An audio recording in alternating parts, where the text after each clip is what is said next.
भैया जी ये है किस चीज़ के बारे में वैसे? ये यीशु मसीह के बारे में। भाई वैसे हम किसी धर्म वगैरह को तो मानते ही नहीं है, हम सिर्फ साइंस को मानते हैं और ये मानते हैं कि इंसानियत ही सबसे बड़ा धर्म है। 1859 द डार्विन थ्योरी, इंसान का बंदर से आना। 1927 the big bang theory, John Lemaitre, ये धरती धूल के छोटे से कण से बनी। आपको जब साइंस के बारे में इतना कुछ पता है तो फिर आप ये धर्म के उसमें क्यों अपनी ज़िंदगी ख़राब कर रहे हो? हाँ भाई, मैं किसी धर्म पर विश्वास नहीं करता, बल्कि सच्चे परमेश्वर यीशु मसीह पर विश्वास करता हूँ। और हाँ, मैं पर विश्वास करके अपनी ज़िंदगी खराब नहीं कर रहा, बल्कि बचा रहा हूँ। खराब तो वो लोग कर रहे हैं जो यीशु मसीह पर विश्वास नहीं कर रहे। हाँ, एक टाइम ऐसा था जब मैं भी अपनी ज़िंदगी खराब कर रहा था, पर मैं परमेश्वर का धन्यवाद करता हूँ कि परमेश्वर ने मेरे जीवन में उस भाई को भेजा। तो वो भाई कौन थे? क्या आप सच में जानना चाहते हैं? हाँ भाई, हम सच में जानना चाहते हैं क्योंकि आपको ये सब बारे में बहुत कुछ पता है और ये लोगों को आप ये सब क्यों बताते हो? अच्छा ठीक है, मैं आपको बताता हूँ।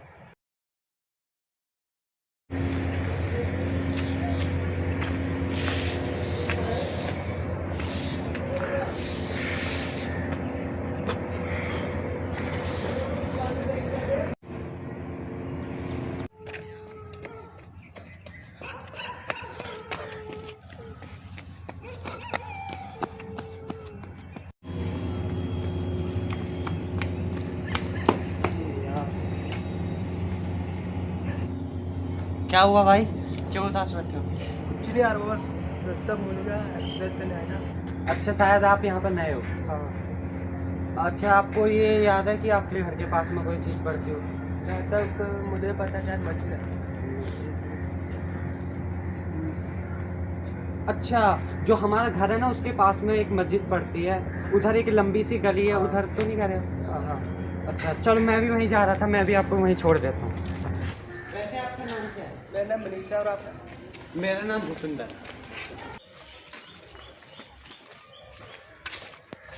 वैसे आपके घर पे कौन कौन है?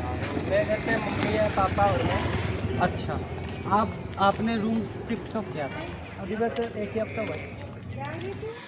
Okay, thank you. अच्छा, ये आपका घर है। ओके भाई, बाय।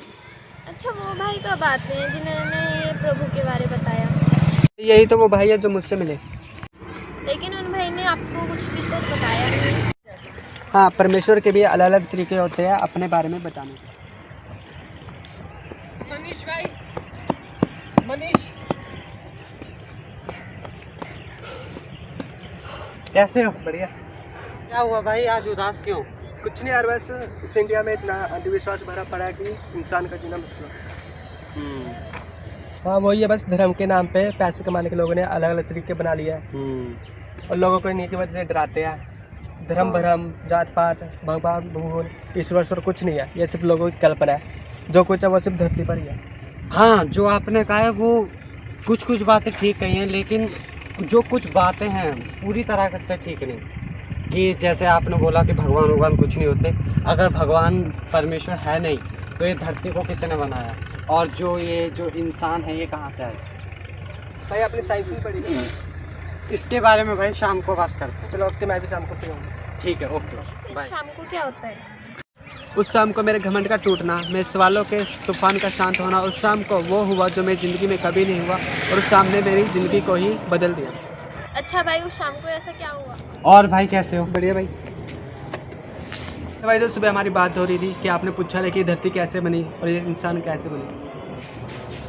तो साइंस इसके बारे में ये भी बताते हैं कि आज से करोड़ों साल पहले कुछ नहीं था, सिर्फ एक धूल का कण था। उसी धूल के कण से हमारी पृथ्वी बनी और बहुत सारे ग्रह बने। और ये भी बताती है कि इंसान बंदर से आया। और ये भी बताते हैं कि जीवन की शुरुआत सिर्फ एक कोशिका वाले सेल से ही, जो कि समुद्र से आया। और ये कोशिका बहुत सारे कोशिकाओं में बदल गए और इन्होंने अलग अलग रूप भी ले लिए। भाई मुझे लगता है यहाँ ठंड बहुत है, तो हम नीचे चल के बात करें इसके बारे में। चलो।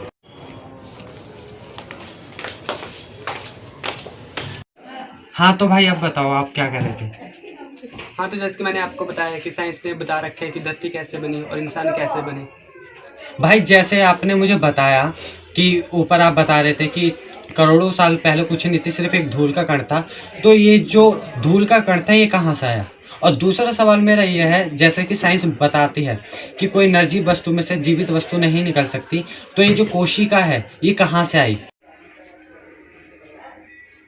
मुझे पता है भाई आपके पास इन सवालों के जवाब नहीं है और ना ही साइंस के पास है, लेकिन जो बाइबल है परमेश्वर का वचन, वो इन सभी सवालों के जवाब भी देती है और ये भी बताती है कि धरती किस तरह बनी। अच्छा, बाइबल इस चीज़ के बारे में क्या बताती है? जैसा आपने बताया कि इस धरती को करोड़ों साल हो गए, ऐसा कुछ भी नहीं है।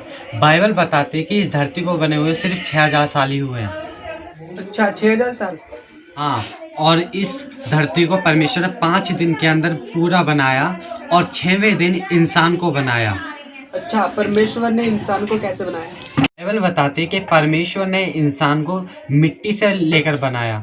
आपने पढ़ा होगा साइंस में कि साइंस बताती है कि बहुत सी ऐसी चीज़ें हैं जो मिट्टी में जो पाई जाती हैं, वही सेम चीज़ें इंसानों के अंदर पाई जाती हैं। हाँ, ये तो हमें पढ़ा भी गया था।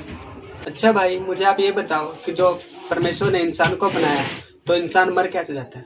हाँ, ये आपका बहुत अच्छा सवाल है। इसकी जो वजह है, इसकी वजह है पाप। पाप कैसे? परमेश्वर ने जब पहले इंसान को बनाया था, उस पहले इंसान का नाम था आदम। तो पहले इंसान आदम ने परमेश्वर की बात नहीं मानी और उन्होंने वो काम किया जो शैतान ने उनको करवाया। फिर उसके बाद उन्होंने जो पाप किया, उस पाप की वजह से उनके अंदर मौत आ गई थी। इसलिए जितनी भी संतानें आदम से पैदा हुई हैं, वो सबकी सब उनके अंदर पाप था और उस पाप की वजह से इंसान आज मर जाता है। आपने सुना होगा कि बहुत सी बार बोला जाता है कि आदम के ज़माने को हो या आदम के समय के हो, तो ये सारी जो बातें, ये आदम जो सब था, ये वहीं से आया बाइबल से। बाइबल बताती है कि जो पहला इंसान था वो आदम ही था और इसी पाप की वजह से जो भी आज पाप करता है, जब मरता है वो नरक ही जाता है और इसकी वजह से परमेश्वर को बहुत ज़्यादा दुख होता है। परमेश्वर नहीं चाहता कि कोई भी नरक में जाए। तो फिर परमेश्वर ने इसके लिए कुछ किया नहीं? हाँ भाई, परमेश्वर ने हमें ऐसे ही नहीं छोड़ा, परमेश्वर ने किया। परमेश्वर जो हम सुना होगा आपने यीशु मसीह का नाम। यीशु मसीह जो परमेश्वर हैं, वो इस धरती पर आए इंसान बनकर और उन्होंने इंसान जैसा व्यवहार किया, वो रहे भी। तो उन्होंने एक समय पर अपनी जान दी सभी के लिए, आपके लिए और मेरे लिए। और उन्होंने अपनी जान देकर यही कहा कि जो भी कोई भी यीशु मसीह पर विश्वास करेगा, यानी कि मुझ पर, और ये मानेगा कि मैं उसके पाप के बदले मरा हूँ, और वो अपने सभी पापों को मानकर यीशु मसीह से माफ़ी मांगेगा कि हे परमेश्वर, मैं आज के बाद कोई भी पाप नहीं करूँगा और मैं आपको अपनाता हूँ, तो उसके सभी पाप क्षमा हो जाएंगे और वो मरने के बाद स्वर्ग ही जाएगा। कोई भी व्यक्ति, आप हो या मैं, अपने दिल से, सच्चे दिल से कोई ये मानता है कि हाँ परमेश्वर मैंने पाप किया है, और वो अपने पापों को मानकर, अपने पाप को छोड़कर यीशु मसीह को अपनाता है और कहता है कि मैं सब धर्मों से बाहर निकल के प्रभु यीशु मसीह आपको अपनाता हूँ और सब कुछ छोड़कर यीशु मसीह के पीछे चलता है, तो उसको मरने के बाद स्वर्ग ही मिलेगा। और प्रभु यीशु मसीह बाइबल में बताते हैं कि जितनों ने यीशु मसीह को अपनाया है, वो मरने के बाद स्वर्ग ही जाते हैं और उनके नाम पुस्तक में लिख दिए जाते हैं, जो कि कभी नहीं मिटाए जाते। भाई, जो आपने बताया ये सुनने में तो आसान है, पर जो मैंने देखा है, चाहे किसी से सुना है, जिनके लोग जो क्रिश्चियन बन जाते हैं, उनको अपना नाम बदलना पड़ता है, चर्च में जाना पड़ता है हर संडे को, और चर्च में वो कैंडल जलाते हैं और वो भी बहुत कुछ करते हैं, जैसे कि बपतिस्मा लेते हैं। जितनी भी आपने ये जो बातें बताई ना, ये सब की सब रोमन कैथोलिक की हैं कि वो बपतिस्मा लेते हैं और जो छोटे बच्चे होते हैं उनका बपतिस्मा कर दिया जाता है और नाम बदलना पड़ता है। तो ये जो बातें हैं ये बाइबल से नहीं है, ये रोमन कैथोलिक लोग करते हैं। आपको अपना नाम बदलने की ज़रूरत नहीं है। आपने सिर्फ क्या करना है, अपने मन से, सच्चे दिल से यीशु मसीह को अपनाना है और अपने पापों को मानना है। उसी टाइम आपका उद्धार हो जाएगा और उसी टाइम आप मसीही बन जाएंगे। आपको अपना नाम बदलने की कोई भी ज़रूरत नहीं है। और जब आप ये सब काम करेंगे, आपको एक अलग शांति महसूस होगी जो संसार नहीं दे सकते, ना कोई और चीज़ दे सकती है। तो आप चाहें इसे कभी भी और कहीं भी कर सकते हैं। सिर्फ आपको सच्चे दिल से यीशु मसीह से माफ़ी मांगनी है और सच्चे दिल से कहना, हे परमेश्वर मैंने पाप किए हैं और मुझे आप माफ़ करें। उसी टाइम परमेश्वर आपको माफ़ कर देंगे और पवित्र आत्मा आपके अंदर भेज देंगे। और भाई जो हम प्रचार करते हैं, इसकी जो मेन वजह है वो ये है कि जैसे परमेश्वर प्रभु यीशु मसीह ने हमें शांति दिया है और हमें नरक से बचाया है, हमारे पापों को हमसे दूर किया है, वैसे हम लोगों को बताते हैं कि लोग भी सच्ची शांति पा सकें और खुशी से अपना जीवन जी सकें और जो टेंशन होती है, चिंताएं होती हैं, उनसे बाहर निकल के आराम का जीवन जी सकें और वो मरने के बाद स्वर्ग जाएं। हमारा जो मेन उद्देश्य होता है वो बस यही होता है। हमें किसी का धर्म नहीं बदलते और ना ही किसी से पैसे मिलते हैं। हमें जो मिलता है एक खुशी मिलती है कि अगर कोई बच जाता है नरक जाने से। अच्छा भाई, मैं इसके बारे में सोच के बताता हूँ। अच्छा कोई बात नहीं भाई, इसके बारे में आप सोचना और हो सके तो आप अपने पापों से माफ़ी मांग कर यीशु मसीह को अपना लें। भाई सुबह मिलते हैं। ओके भाई, गुड नाइट।